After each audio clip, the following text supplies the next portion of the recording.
Hi guys, this video is about a very important technique a day before exam.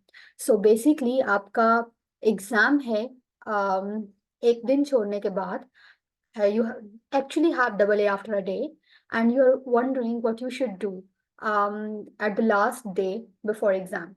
Okay, so what I do recommend to my students कि आपने सारी अपनी preparation, अपने notes, everything you have completely prepared them.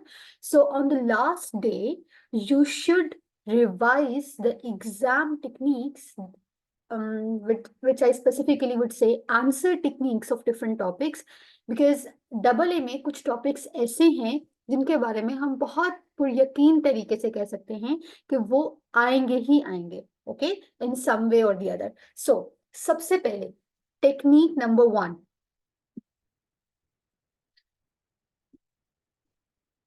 the first technique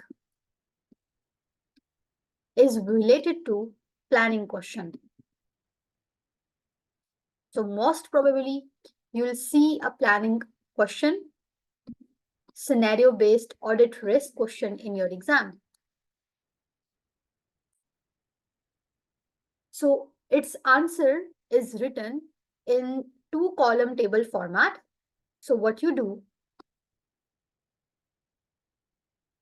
is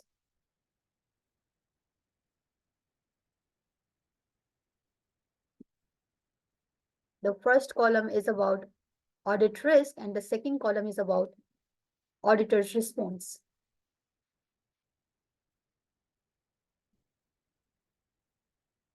So बच्चों आपको एक पूरा scenario दिया होगा and you are required to tell 8 audit risks or 10 audit risks with appropriate auditor's responses. ठीक है so basically कुछ बहुत basic points हैं जिनको अगर आप cover करोगे तो without wasting any extra time on one question you can manage कि आपने 3 घंटे में 100 मार्क का पेपर कैसे कंप्लीट करना है the very first technique is try to complete 100% exam. Try to attempt your exam fully.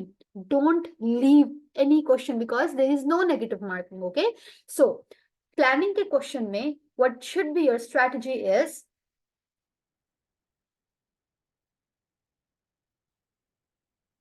सबसे पहले आप आइडेंटिफाई कर लो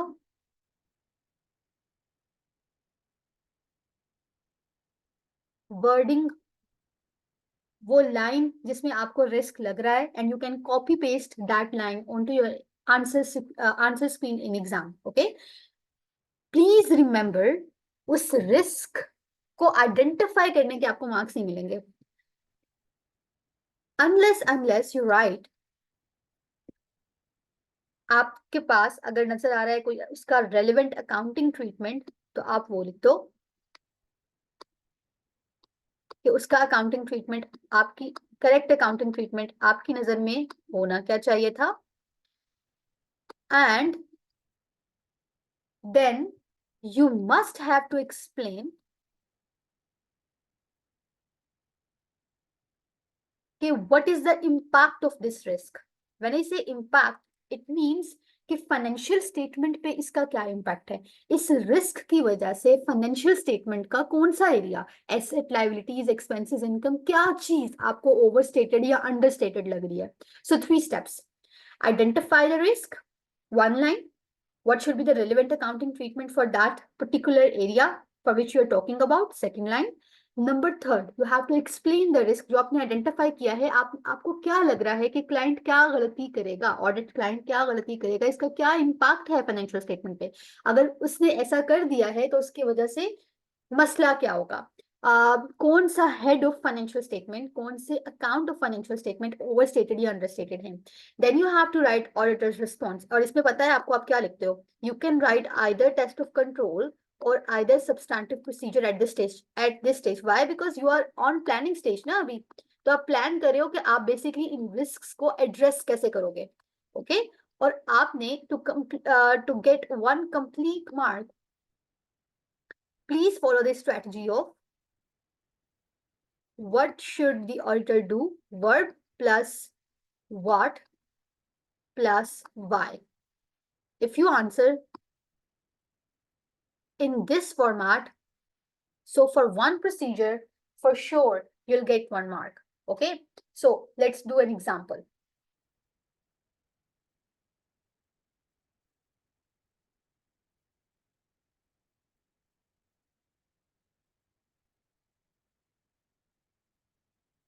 सो फॉर एग्जाम्पल, आपके सिनेरियो में आपको बताया गया था कि जो फाइनेंस डायरेक्टर है या जो कंपनी है, they are planning to capitalise उनका सारा का सारा फुल एक्सपेंस आया हुआ था डेवलपमेंट एक्सपेंडिचर पे, लेट्स से 3 मिलियन का. Okay, and they are planning to capitalise full 3 million, मतलब 3 मिलियन फुली कैपिटलाइज करने का प्लान कर रहे हैं. ठीक है, सो आप सबसे पहले आप क्या करोगे, what will you do?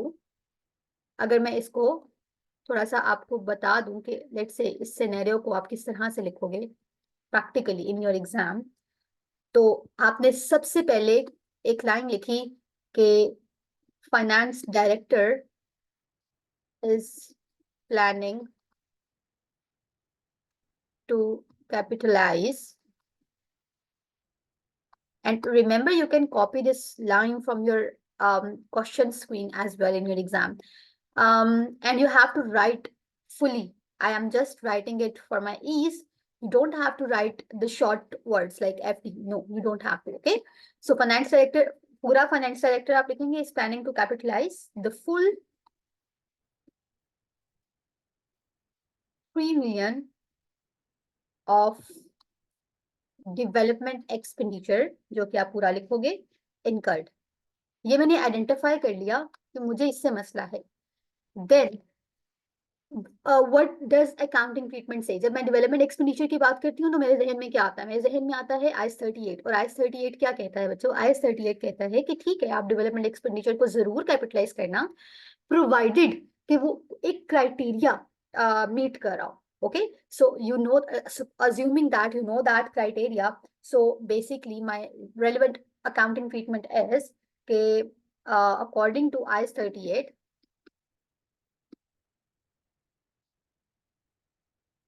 okay, in order to capitalize it,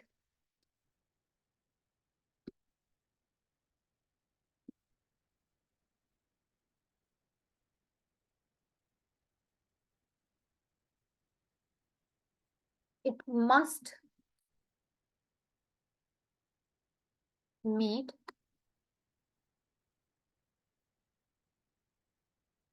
criteria prescribed for development expenditure. Okay, अब आई हैव टू एक्सप्लेन कि मुझे क्यों ऐसा, मैंने अकाउंटिंग ट्रीटमेंट तो बता दिया, मैंने आइडेंटिफाई कर दिया. आपको रिस्क का 1 मार्क तब तक पूरा नहीं मिलेगा जब तक आप एक्सप्लेन नहीं करेंगे कि इस रिस्क की वजह से जो आपने आइडेंटिफाई किया है इम्पैक्ट क्या आएगा. बच्चों, जो आप रिस्क लिखोगे उसका इम्पैक्ट तक उसे लेके जाना है. ठीक है, उसे दरमियान में रास्ते में छोड़ना नहीं है. So you have to mention the impact. So what could be the impact? इसकी वजह से मुझे लग रहा है कि मेरा रिस्क ये है कि शायद क्राइटेरिया अभी पूरा मीट नहीं हुआ एंड इसकी वजह से assets might be overstated. So literally in one line I'll write the risk is that criteria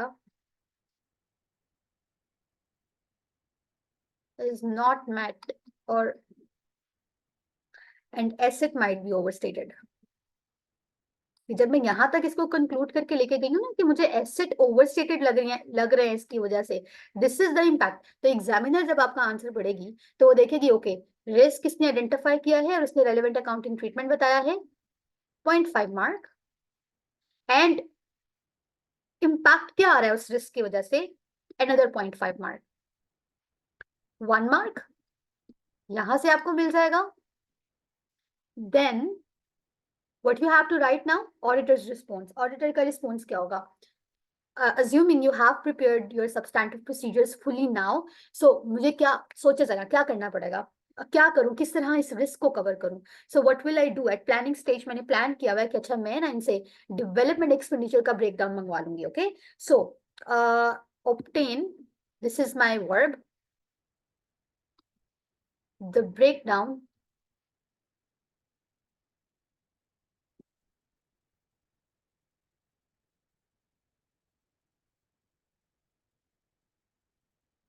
of development expenditure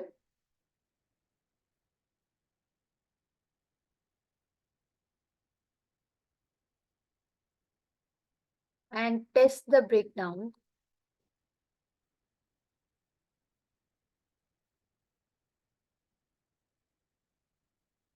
to ensure that only that cost, that the cost is capitalized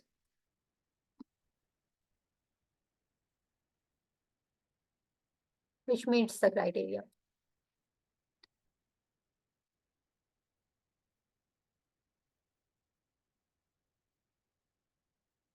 So मैंने verb लिखा है obtain, what, the breakdown, और बाकी पूरा क्या क्यों है, to ensure that सिर्फ वही कॉस्ट कैपिटलाइज की गई है जिसका क्राइटेरिया मीट हो रहा था. Literally, if you write one complete procedure for your one completely fully explained risk, you'll get another mark. So per risk, you can get 2 full marks, one for writing the risk in an appropriate manner and one for writing the response of auditor in appropriate manner. Done. So इसके लिए बच्चों, अगर अभी तक आपने कोई practice नहीं की हुई, go and attempt, और if you yes, go and attempt latest कोई भी प्लानिंग का past paper question, okay, and after you attempt it, read the examiner answer, okay, to identify कि देखो यही टेक्निक वो एग्जामिनर जो है फॉलो कर रहा है एंड आपके आंसर में क्या कहाँ कमी है. Okay, so must read examiner answer for your planning question, at least 1 or 2 planning questions. Okay, इस तरह आपकी टेक्निक भी रिवाइज हो जाएगी. So this was for planning. Moving forward, हमारे पास लेट्स से अगर 16 मार्क्स का ऑडिट रिस्क, देखो अगर आप प्लानिंग अच्छे तरीके से कर जाते हो ना तो होपफुली 16 मार्क्स आप सेव कर रहे हो अपने. And how many marks do we need to pass double A? 50. Okay, so हम 16 तक पहुंच गए. ओके, एंड नाउ हमारे पास हमारे आगे है controls, evaluating the internal control systems, a very important topic. इसमें से भी तकरीबन 16 मार्क्स तक की टेस्टिंग हो जाती है. Okay, so evaluation of controls, another important area, another area for 16 to 20 marks testing. Okay, so let me tell you the exam answer technique for this topic as well. Again, इसका answer आपको 2 column table में भी लिखना पड़ सकता है and 3 column table में भी लिखना पड़ सकता है. ओके, डिपेंडिंग अपॉन के एग्जामिनर पूछ क्या रहा है. अगर तो एग्जामिनर यहाँ पे 3 तरह के क्वेश्चंस पूछ सकता है. कौन से? वो पूछ सकता है deficiencies in the system,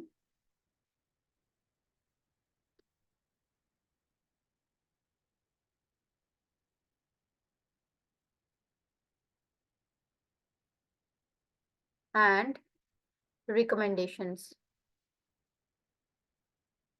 What do you recommend to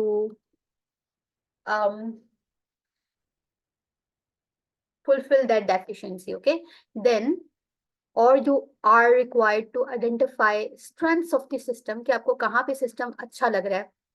Strengths of system and अगर आप strengths identify करो एक कॉलम में तो फिर आपने बताना है test of controls कि why do you think it's a strength. Okay,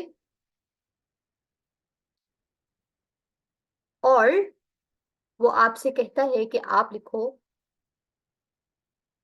आप डेफिशिएंसी आइडेंटिफाई करो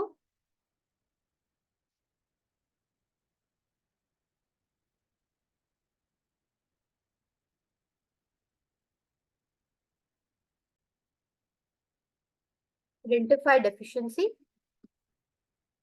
write recommendation, and then suppose कि उन्होंने वो recommendation implement कर दिए और अब इसके test of controls भी लिखो, क्योंकि जो recommendation आप suggest कर रहे हो that holds a strength in itself ना, ठीक है, इसीलिए आप रिकमेंड कर रहे हो। सो तीन तरह से क्वेश्चन आ सकता है इसका। So it could be a 3 column वाला टेबल एज वेल, और 16 to 20 मार्क्स तक की टेस्टिंग हो जाती है इसमें से। And now what should be your answer technique for writing the answer. Okay बच्चों, अगर तो आप डेफिशिएंसी एंड रिकमेंडेशन लिख रहे हो इन अ 2 टेबल, इन अ 2 कॉलम टेबल, तो आप जब डेफिशिएंसी को आइडेंटिफाई करोगे, दिस इज द क्वेश्चन, जिसमें जब आप आइडेंटिफाई करके वो लाइन भी लिख दोगे ना, तो you will get a mark, okay, for that, for writing the deficiency, कि आपको कहाँ, किस केस के किस सेंटेंस में लग रहा है कि ये डेफिशिएंसी है। ओके, सो आपने डेफिशिएंसी आइडेंटिफाई की, आपने यानी weakness of the system identify की, एंड आपने लिख दी फ्रॉम द सिनेरियो, और फिर आपने बताना है उसी डेफिशिएंसी को आइडेंटिफाई करने के बाद कि why are you calling it a weakness, why are you calling it a deficiency, क्यों, इसकी वजह से होगा क्या जो आपको डेफिशिएंसी लग रही है, एंड उसकी बेसिस पे आप 1 मार्क के लिए रिकमेंडेशन दे दोगे। Okay, if you are required to write the strength of the system, first you have to identify the line of the case कि किसमें आपको स्ट्रेंथ लग रही है, and why are you calling it a strength, complete 1 mark, and then 1 mark for test of control, कि आप क्या करोगे कि आपसे वो सिस्टम टेस्ट हो जाए। Okay, so word plus what plus why, again the same strategy for test of control as well. Then similarly आपने डेफिशिएंसी आइडेंटिफाई की जिस लाइन में से, और फिर बताया why is it a deficiency, 1 full mark, another mark for writing a recommendation, and another mark for writing a TOC, test of control. So this is the exam technique for your control question. Okay, अब हम जरा इसकी ले लेते हैं example. So for example, if we do it, मैं 3 column वाला कर रही हूँ for your own benefit. Okay, so let's say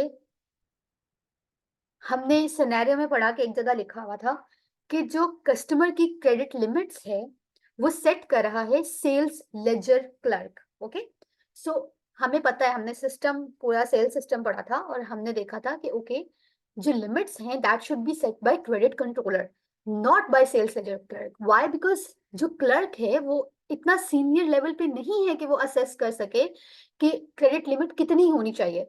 so obviously वो रॉन्ग क्रेडिट लिमिट सेट करेगा फॉर द कस्टमर्स। ओके, या बहुत ज्यादा कर देगा या बहुत कम कर देगा, जिसकी वजह से ऑब्वियसली सेल्स अफेक्ट होंगी। सो मैंने अपनी डेफिशिएंसी के कॉलम में सबसे पहले फॉर 1 मार्क आइडेंटिफाई किया, एंड फॉर 0.5 मार्क, और यू कैन से 1 मार्क, आपने आइडेंटिफाई कर लिया कि ओके, जो क्रेडिट लिमिट्स हैं are set by sales ledger clerk. बहुत कॉमनली टेस्टेड ये डेफिशिएंसी है। Then you have to write for full 1 mark, जिसमें आपको कोई शक नहीं रहेगा कि मुझे शायद मार्क पूरा मिलेगा या नहीं मिलेगा। अगर आप लिख दोगे कि why are you calling it a weakness, why are you calling it a deficiency, I will write it the same thinking that I was processing in my mind, कि sales ledger clerk are not senior staff. Okay, तो आपने लिखना है कि जो sales ledger clerk है they are not senior enough that they set limits because of their less experience, और इतना ये लिखने की जरूरत नहीं है, बस अगर आप यही लिख दोगे कि they are not senior officials and that's why they may set limits too high or too low leading to irrecoverable debts or loss of sales, तो नुकसान हो रहा है बिजनेस को, that's why we are calling it a deficiency, 1 full mark. Then you have to write recommendation. क्या recommendation है भाई? आप अपनी लिमिट सेट करवाएं अपनी क्रेडिट कंट्रोल डिपार्टमेंट में से, ठीक है। और अगर आपके जहन में नहीं आ रहा credit controller, so you can write कि credit limits should be set by a more senior responsible official, literally 1 full mark. Okay, so आपने लिख दिया कि credit limits should be set by, या आप लिखो क्रेडिट कंट्रोलर, अगर आपके जहन में ये नहीं आ रहा एग्जाम में, तो you can right senior responsible official. याद रखिएगा, अगर आपको कभी भी सीनियर पर्सन का नाम, उसका स्पेसिफिक डेजिग्नेशन ना जहन में आ रही हो, तो you can always right senior responsible official. And let's say उसने आपसे सपोज कराया कि अच्छा आपने हमने आपकी सारी रिकमेंडेशंस मान ली, तो अब आप अपनी ही रिकमेंडेशंस को टेस्ट करो, यानी आप टेस्ट ऑफ कंट्रोल बताओ। ओके, सो आप क्या करोगे, आप सैंपल लो। मेरा सबसे पहले है verb, so I write obtain और टेक क्या, व्हाट, सैंपल किस चीज का, of new customers accepted in this year, and मुझे रिव्यू करना है क्या, authorisation of credit limits. Because जो मैं रिकमेंडेशन दे रही थी ना, मैंने उसी को तो टेस्ट करना है। मैंने टेस्ट करना है कि क्या आप credit limits authorise sales clerk ही कर रहा है या वाकई कोई रिस्पॉन्सिबल ऑफिशियल कर रहा है। एंड मुझे टेस्ट करना है, रिव्यू करना है authorisation of the what, credit limit, to make sure that this is performed by, जो रिकमेंड हमने किया है, senior responsible official. So literally you will get full marks for writing one complete deficiency recommendation and test of control. So this should be the way that you should approach the question. Okay, so moving forward to the next exam technique. Again, इसके लिए भी आप कोई ना कोई 2-3 questions आज के last day में at least read the examiner answers, at least read the examiner answers. Okay, and keep these fingertips on your fingertips. ये आपको इतना हेल्प करेंगी कि you can not even imagine.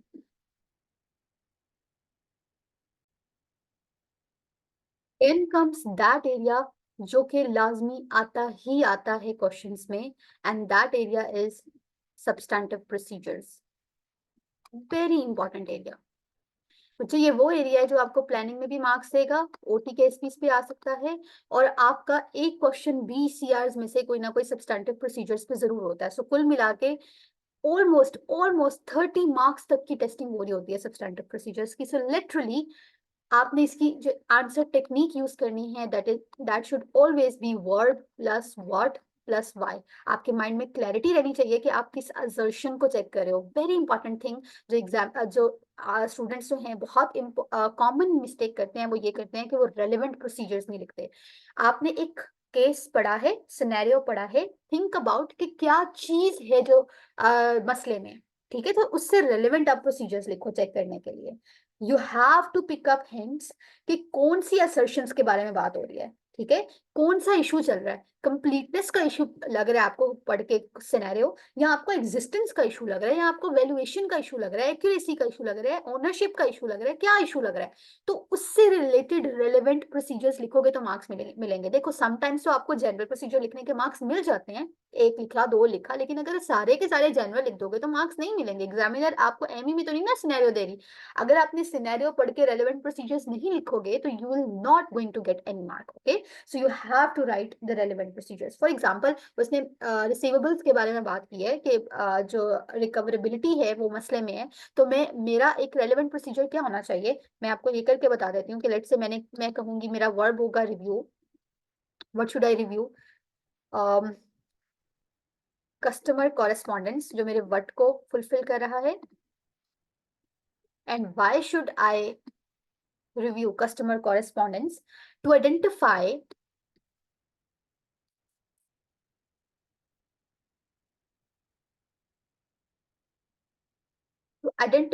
any balance which is in dispute। यानी मैं customer की correspondence पढ़ूंगी तो मुझे पता लग जाएगा ना कि customer is going to pay us और not, which is in dispute और अनलाइकली टू बी पेड।